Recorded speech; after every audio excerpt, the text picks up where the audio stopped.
대로 우리가 온 것 같지만 하나님께서 이 자리에 여러분들을 인도하신 줄 믿습니다. 예배는 하나님께 드리는 것입니다.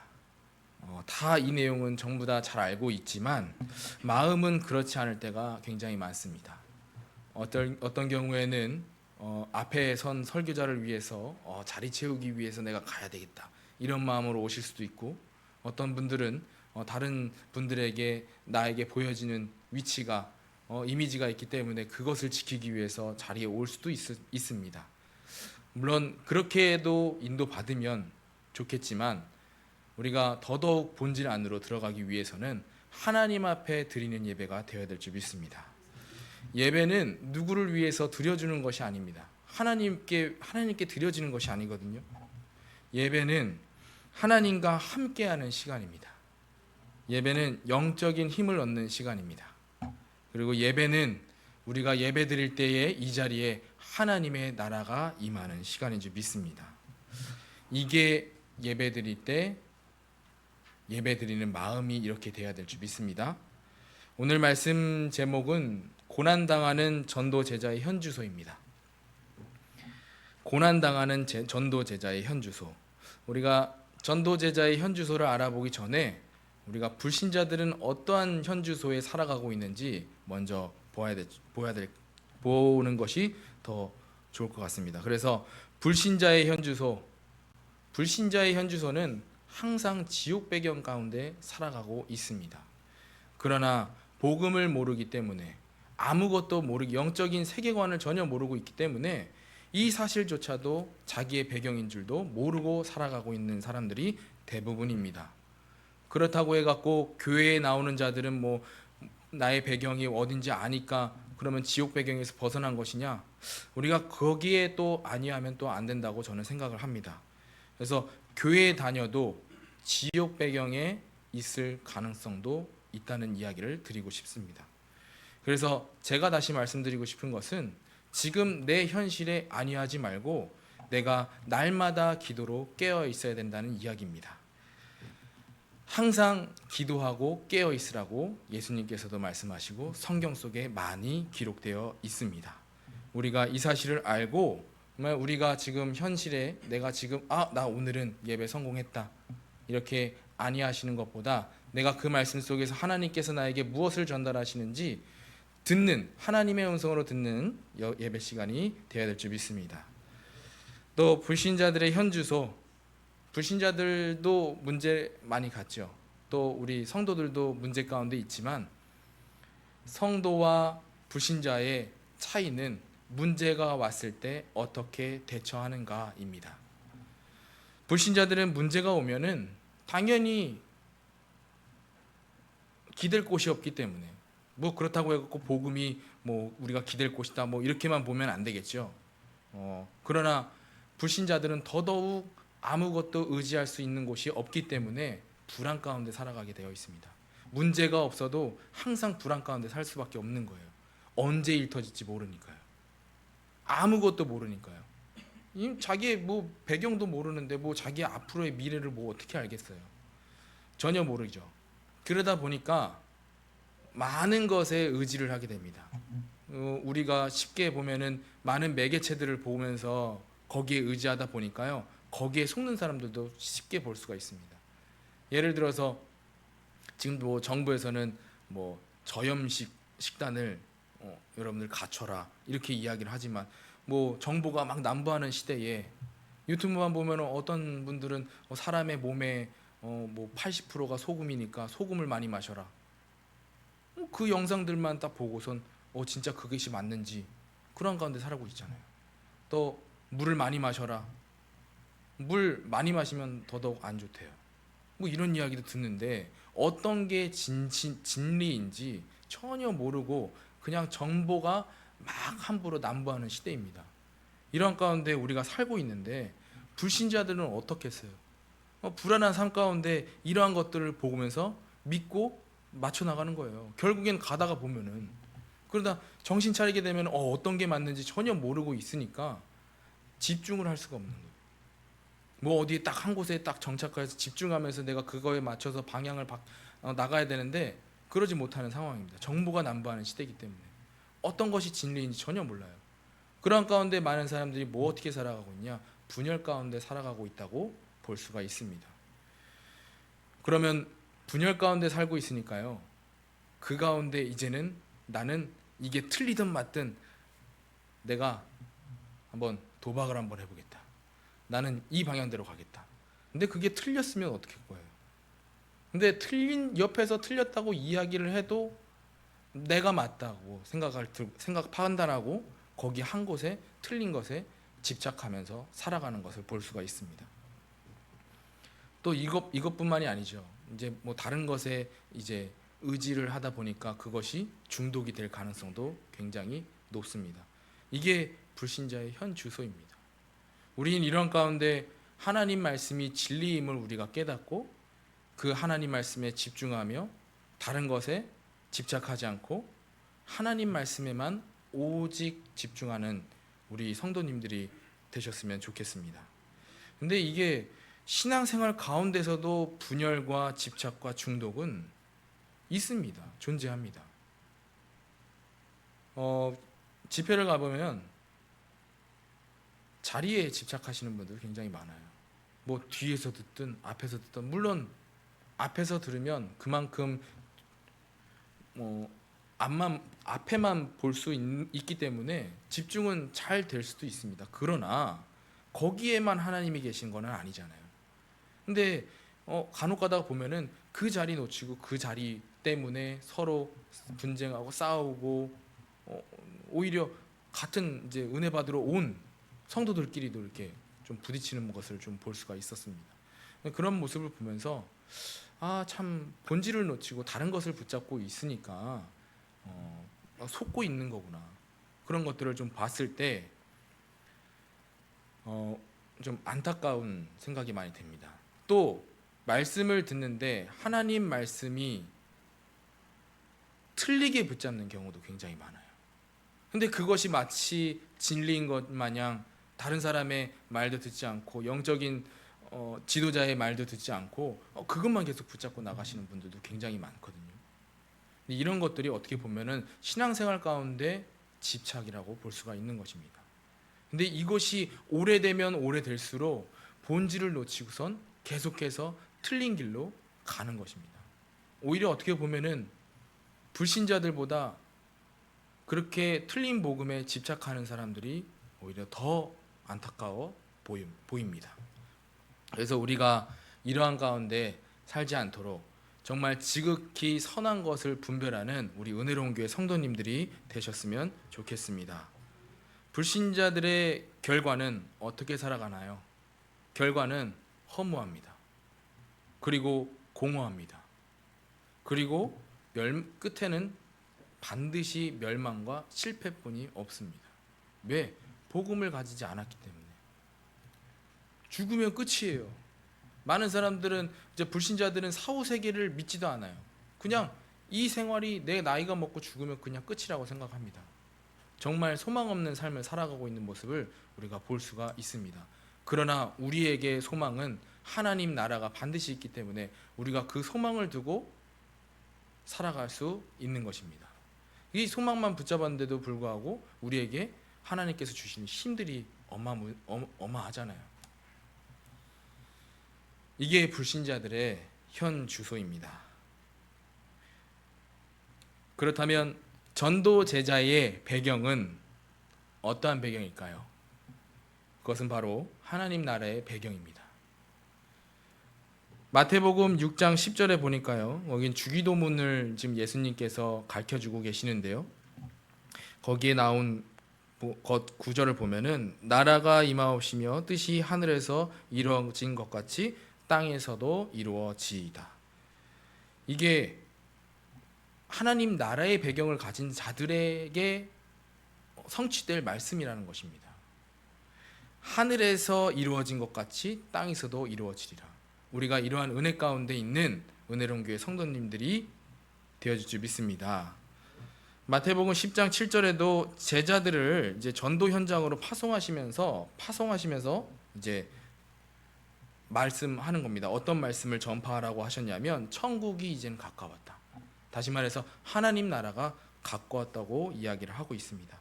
또 사도행전 1장 3절에서는 예수님께서 십자가에서 죽으시고 부활하신 그 후에 딱 40일 동안 정말 집중해서 감람산에서 말씀을 하신 것이 있습니다. 그게 하나님의 나라의 일을 말씀하셨습니다.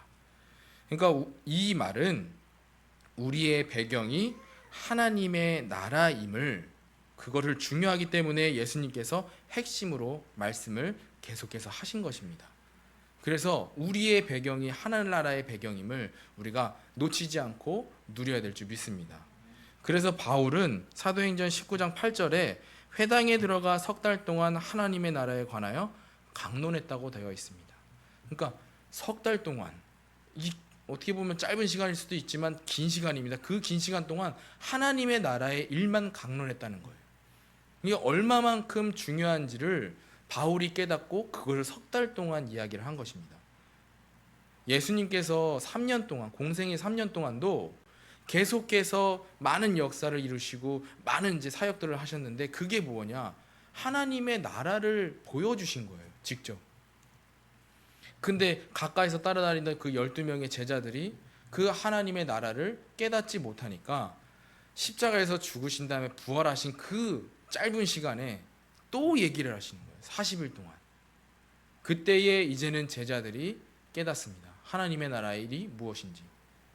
그 이후로 제자들이 마가다락방에 모여서 오로지 그 하나님의 나라의 일을 가지고 기도했을 때 그 마가다락방의 사람들에게 성령의 충만한 역사가 이루어졌습니다. 이것이 그냥 단순하게 이스라엘 사람들에게, 마가다락방에 모인 사람들에게만 역사한 말씀이 아니라 이 말씀을 믿고 붙잡는 우리에게도 동일한 은혜와 축복이 있을 줄 믿습니다. 이게 우리의 배경이에요. 하나님 나라가 우리의 배경이라는 것입니다. 그래서 우리는 세상 것에 뭐 문제가 와도 솔직히 상관은 없는 거예요. 저도 그렇다고 해서 이 말을 하는 저도 뭐 문제 가운데 속지 않냐? 그렇지 않습니다. 계속 문제 가운데 하나님께서 깨닫게 하시고 또 연단하시는 것을 조금 느낄 수가 있었습니다. 그래서 이제는 문제가 온다. 그 문제에 계속해서 빠져들고 속는 것이 아니라 내가 더욱더 하나님 말씀 속으로 들어갈 수 있도록 제 마음이 이렇게 바뀌는 것을 확인하게 되었습니다. 우리 은혜로운 교회 성도님들도 문제 가운데, 고난 가운데 속지 마시고 정말 하나님 나라가 우리의 배경임을 믿고 누리는 전도 제자들이 되셨으면 좋겠습니다. 그럼 전도 제자의 현주소는 무엇일까요? 이번에 우리의 현주소라고 나와 있는데, 이것을 다시 말하면 전도 제자인 우리가 누리면서 할 것을 지금 이야기를 하고 있는 것입니다. 주 안에서 항상 기뻐하라. 또 이번에는 염려하지 말라. 하나님의 평강이 예수 안에서 너희의 마음과 생각을 지키시리라. 이게 우리가 누려야 될 것이에요. 그러니까 우리가 문제 가운데 막 불행하고 슬퍼하고 그런 것이 아니라요, 주 안에서 항상 기뻐하라, 이렇게 말을 했어요. 이 빌립보서 그 옥중 서신은요, 기쁨의 서신이라고 별명이 지어져 있습니다. 근데 그 옥중 서신을 썼던 바울은 기뻐할 수 있는 상황이었을까요? 아니요, 그렇지 않았습니다. 감옥에 갇혀 있었고 억울하게 있었고 나오지도 못하고 빚도 못 버는 그러한 곳에서 쓴 편지입니다. 내 기뻐하라. 그러니까 이 나에게 처해져 있는 그 문제와 사건과 상황을 거기에 속지 말라는 이야기예요. 우리가 누려야 될 것은 오직 하나님께로부터 오는 그 기쁨이라는 것입니다. 그래서 여기서 말합니다. 주 안에서 항상 기뻐하라. 그리고 염려하지 말라. 하나님의 평강이 예수 안에서 너희 마음과 생각을 지키시리라. 이 구절은 기도에 대한 가장 기본적인 원리를 지금 이야기를 하는 것입니다. 그러니까 기본적인 원리, 또 기도드리는 자세, 또 기도드릴 때 기도의 가치, 또 기도에 대한 응답, 이런 것들이 함축된 구절이라고 볼 수가 있습니다.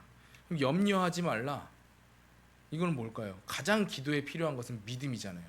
그러니까 염려라는 그 단어와 상반되는 것이 믿음인 것입니다. 그럼 우리는 믿음을 가지고 기도를 해야 되는 것이에요. 이게 가장 기본적인 것이에요. 믿음도 없이 될까? 이런 마음으로 기도한다면 기도가 하나님께서 원하시는 기도가 아니겠죠. 먼저 믿음이 있는 가운데 기도를 해야 된다는 이야기입니다. 또 3번에 내게 능력 주시는 자 안에서 모든 것을 할 수 있느니라. 오늘 우리가 읽었던 말씀 9절입니다. 근데 오늘 이번에 이대지의 우리의 현주소, 우리 다시 말하면 전도 제자인 우리가 누리면서 할 것을 지금 이야기를 하고 있는데요. 이 말씀을 묵상하면서 생각든 성경 구절이 데살로니가전서 5장 16절부터 18절 말씀입니다. 항상 기뻐하라. 그리고 우리가 믿음으로 항상 쉬지 말고 기도하라. 또 범사에 감사하라. 또 이것이 그리스도 예수 안에서 너희를 향하신 하나님의 뜻이니라. 그러니까 하나님이 우리에게 향하신 뜻이 뭐냐면 내가 너에게 능력을 주실 테니까 내가 너에게 능력을 줄 테니까 너는 모든 것을 할 수 있는 그 현주소 가운데 누려라, 이 말씀으로 저는 들렸습니다. 그러면서 데살로니가전서 5장 16절부터 18절 말씀 뒤에 성령을 소멸하지 말며 예언을 멸시하지 말며 또 범사에 해하려 좋은 것을 취하고 악은 어떤 모양이라도 버리라. 사실상 이것이 말은 쉽죠. 성령을 소멸하지 말고 말은 쉽죠. 근데 우리가 살다 보면은 하나님을 잊어버리는 삶을 살아갈 때가 굉장히 많습니다. 또한 우리가 좋은 것만 해야 하고 악한 것을 좀 멀리 하고 싶은 마음도 다 반드시 있을 겁니다. 당연히 있을 겁니다. 그러나 이게 현실 가운데 쉽지가 않죠. 그래서 하나님께서 오늘 바울 옥중소신을 통해서 우리에게 주신 말씀이 이 말씀인 것 같습니다. 내게 능력 주시는 자에서 내가 모든 것을 할 수 있느니라. 이것이 믿어지는 우리 은혜로운 교회 성도님들이 되셨으면 좋겠습니다. 날마다 전도 제자로 이 말씀을 누리는 우리 은혜로운 교회 성도님들이 되셨으면 좋겠습니다. 그럼 그리스도 안에서 어떤 것을 이루시길 원하실까요? 전도 제자에게 성취될 언약이 3번에 적혀 있습니다. 하나님께서는 우리에게 이것을 이루시기를 원하시는 것입니다.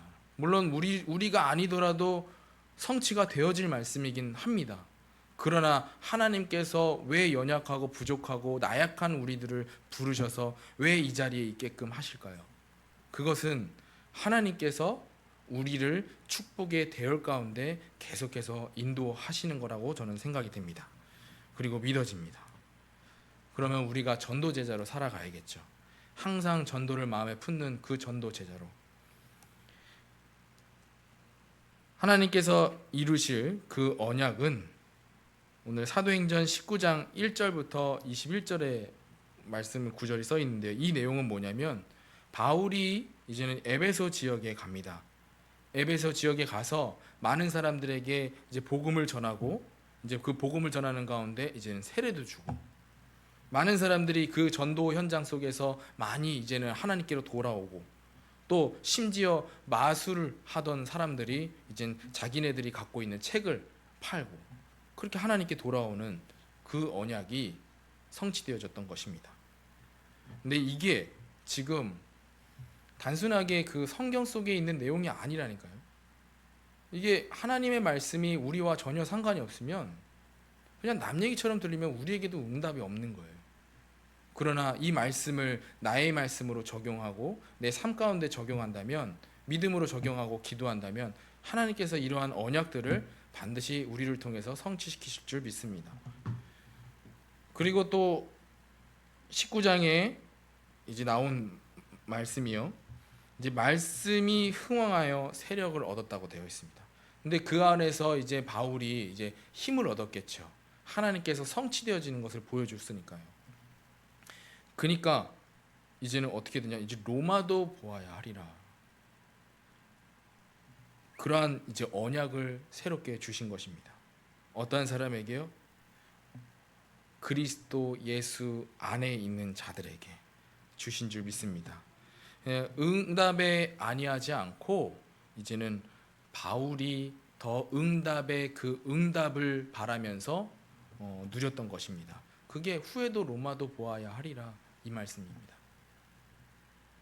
또 사도행전 23장 1절부터 11절에 보니까요. 이제 바울이 공회 앞에 서게 됩니다. 이제 바리새인과 사두개인과 대제사장들에게 네가 하나님을 모욕하는도다 그러면서 잡혀온 거예요. 어떻게 보면은 지금 당장 뭐라고 명령이 떨어졌냐면 저 바울의 입을 찢어라, 죽여라 이런 구절이 나옵니다. 그러나 이제 죽음 위기 가운데 이제 하나님께서는 이제는 그 전도 제자였던 바울을 보호하시고 힘을 주시는 것입니다. 그래서 뭐라고 그랬냐면 주께서 이제 뭐라고 얘기하셨냐면 담대하라 로마에서도 증언해야 하리라. 이게 무슨 위기 가운데 주실 말씀이냐고. 그러나 하나님을 믿고 있었던 하나님의 말씀을 믿고 있었던 바울은 이 말씀을 듣고 담대하고 영적인 힘을 얻었던 것입니다. 이것이 우리 전도 제자 똑같은 전도의 마음을 두고 전도의 자의 삶을 사는 우리에게도 동일한 은혜가 되어질 줄 믿습니다. 사도행전 27장 10절부터 25절에 보니까요. 그 구절은 뭐냐면 이제는 바울이 배를 타고 이제 로마를 향하게 됩니다. 근데 로마를 향하는 가운데 유라굴로에서 이제 풍랑을 만나게 됩니다. 이제 하나님의 말씀을 믿는 믿음 가운데서 바울은 누렸어요. 많은 사람들은 이제 풍랑이 오니까 어떻게 될지 몰라서 막 자기가 쌓은 물건들을 막 던지고 어떻게든 살려고 이렇게 하는 가운데 바울은 그 가운데서도 누렸어요. 바울이 이미 먼저 말을 했거든요. 지금 배를 띄우면 우리가 풍랑을 만나게 될 것이다. 저는 그냥 제가 묵상하는 가운데 어떤 생각이 들었냐면 바울이 수없이 그 유라굴로라는 그 지역을 배 타고 전도 여행을 다녔던 것 같아요. 그러니까 그쪽에 이제 상황을 너무나 불보듯 뻔하게 보고 있었던 것입니다. 이것이 어떻게 보면은 단순하게 보면은 바울의 그 경험 가운데 나오는 거라고 볼 수가 있지만 사실상 하나님의 나라의 일을 하는 가운데 얻은 응답이잖아요. 근데 그거를 이제 바울은 미리 알고 있었던 겁니다. 그러니까 바울은 누렸던 거예요. 마치 다윗이 사무엘을 통해서 너는 앞으로의 왕이 될 것이다 라는 그 언약을 붙잡았을 때 그때 담대하게 다 골리앗 앞에 나가서 이긴 것처럼 무슨 믿음이겠어요? 아직 왕은 되지 않았는데 골리앗 앞에 선다? 난 절대 죽지 않아. 왜? 하나님께서 아직 나를 통해서 왕으로 세워주시지 않았기 때문에. 그 믿음이 있었던 거 아니겠어요? 바울도 마찬가지인 것 같습니다. 하나님께서 분명히 로마도 보아야 하리라, 가이사 앞에 서야 하리라 이러한 말씀들을 계속해서 주었기 때문에 그 믿음 가지고 자기는 절대 이 풍랑 가운데 죽지 않는다는 믿음이 있었던 것 같습니다. 우리 또한 많은 이제 전도자의 삶을 살다 보면은 어쩔 때는 진짜 핍박도 가진 핍박도 많이 받을 때가 있습니다. 어떨 때는 오해도 많이 하게 되고요. 그리고 어쩔 때는 진짜 유혹도 들어요. 그런 가운데 우리가 그것에 속지 않고 하나님께서 예비하신 응답이 이 바울이 믿고 있었던 그 응답 언약처럼 우리에게도 그러한 믿음이 성취되어질 줄 믿습니다.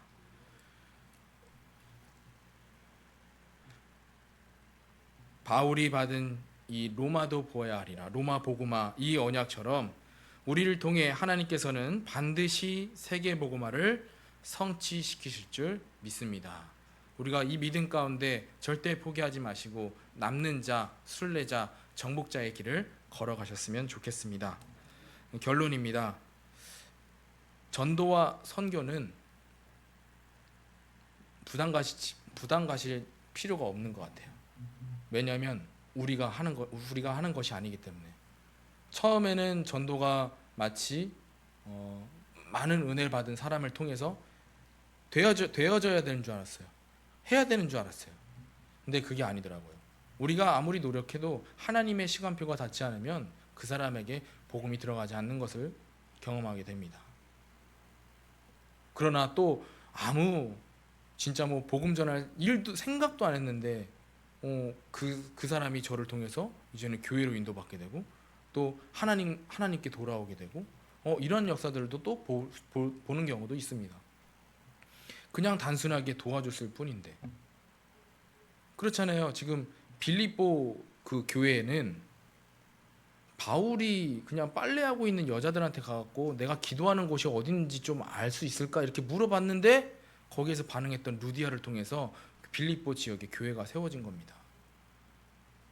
그러면 우리가 전도하는 것이 아니라 하나님께서 우리를 통해서 전도하신다는 것입니다.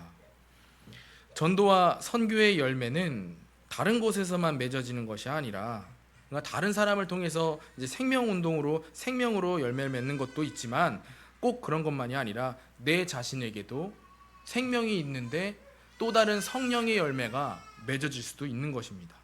그래서 전도는 모든 것이라고 볼 수가 있는 겁니다. 우리가 전도와 상관이 없는 삶을 살아가고 있다? 그러면 하나님과 상관이 없는 삶을 살아가고 있다고 봐도 과언이 아닙니다. 그래서 우리가 항상 전도를 마음에 품는 우리 전도 제자들이 되셨으면 좋겠습니다. 부담 없잖아요. 그냥 전도 제자는 내가 꼭 가서 전달한다는 게 아니라 말씀을 붙잡고 기도하면 말씀이 성취되어짐을 현장에서 확인하게 되는 것입니다. 그게 전도 제자의 삶이에요. 내가 시간도 없는데 시간 쪼개가면서 어디 현장 가는 것도 물론 거기에 가운데 또 하나님께서 붙여주시는 열매도 있지만 꼭 그렇지 않다는 것입니다. 강단 말씀이 딱 붙잡고 있을 때 그 강단 말씀이 딱 필요한 사람을 또 만나게 돼요. 그죠? 또 말씀을 빗대어서 또 현실을 또 보게 됩니다. 이런 것들이 전도자의 삶이라는 거예요. 그래서 우리가 가장 중요한 것은 강단 말씀을 매일매일 묵상하고 확인하는 것입니다. 이 확인이 여러분들 삶 속에 계속 되어진다면 이 말씀 전체가 맨 처음에는 한 단어가 현장에서 내 삶 가운데 성취되어지는 것을 확인되고 나중에는 이것이 시간이 오래되면 오래될수록 이제는 그 말씀이 서론부터 결론까지 내 삶에 성취되어지는 것을 확인할 수가 있는 것입니다. 이게 전도자의 삶입니다. 우리가 강단 말씀을 놓치지 않는 우리 전도 제자들이 되셨으면 좋겠습니다. 그래서 우리가 할 것은 기도로 전도와 선교에 동참하라입니다. 지금 이제 담임 목사님이 이제 필리핀 세부에 선교를 가 계십니다. 다녀오셔서 선교 소식을 전하실 텐데 우리가 기도로 동참하시는 분들은 응답을 확인하게 될 것입니다. 이 응답이 선교는 목사님이 가셨지만 응답은 가신 목사님과 기도하고 있던 나에게 동일하게 성취되어진다는 것입니다. 그래서 우리가 이 믿음을 가지고 항상 전도자의 삶을 사는 우리 은혜로운 교회 성도님들이 되시기를 바랍니다. 이게 고난당하는 전도 제자의 현주소입니다. 고난이 왔다고 낙심하지 마시고 문제가 있다고 낙심하지 마시고 항상 그 문제와 고난이 있을 때 더더욱 하나님 말씀 가운데 들어가는 우리 전도 제자들이 되시기를 바랍니다. 기도하겠습니다. 우리의 삶이 전도 제자로 인도받기를 원합니다. 날마다 강단 말씀을 붙잡고 기도하며 그 말씀이 성취되어짐을 삶 속에서 확인하게 하여 주시옵소서. 전도 제자로 성령 충만함을 주시옵소서. 살아계신 주 예수 그리스도의 이름으로 기도드렸습니다. 아멘. 찬송가